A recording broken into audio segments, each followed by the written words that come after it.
everyone, I am back again, and I wanted to just tell you a little story about what I am baking today, because I like to say that everything and everyone has a story, which is part of my whole blog title. A griot is a West African storyteller who kind of hands down knowledge or information about the culture from generation to generation.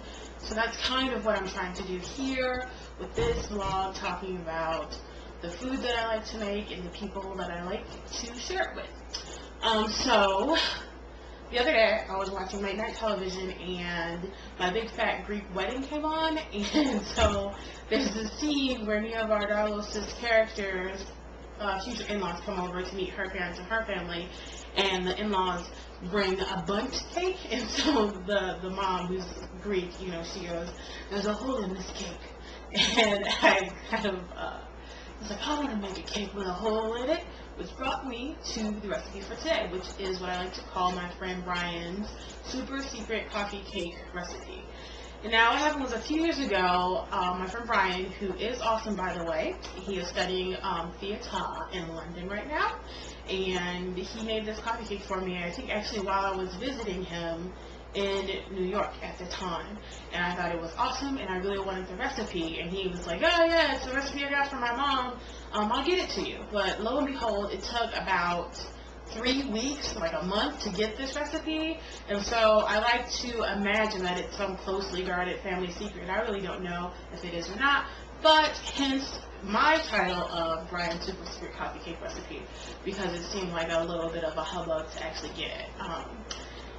And that is that. So that's what we're going to make today, and I'm very excited about it because I am then going to go and share it with my grandpa. See, generations coming together over food.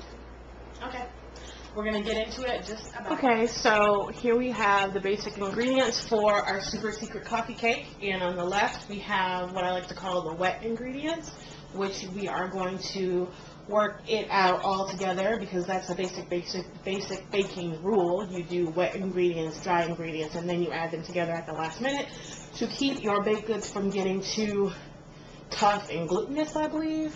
I can't really remember the science behind it. I should ask Alton Brown. I know. But we're going to first cream the butter and sugars, then we're going to add in the eggs one at a time. Then we're going to mix in the sour cream and the vanilla.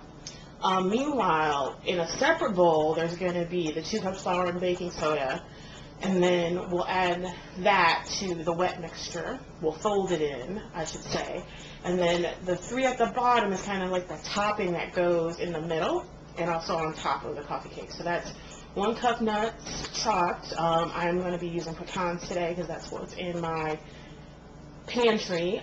3 tablespoons of sugar and 1 teaspoon of cinnamon. And the cinnamon I have is imported from Zanzibar because my mother loves me and she brought it back for me. She smuggled in some spices. It's awesome. And so we're going to get to work.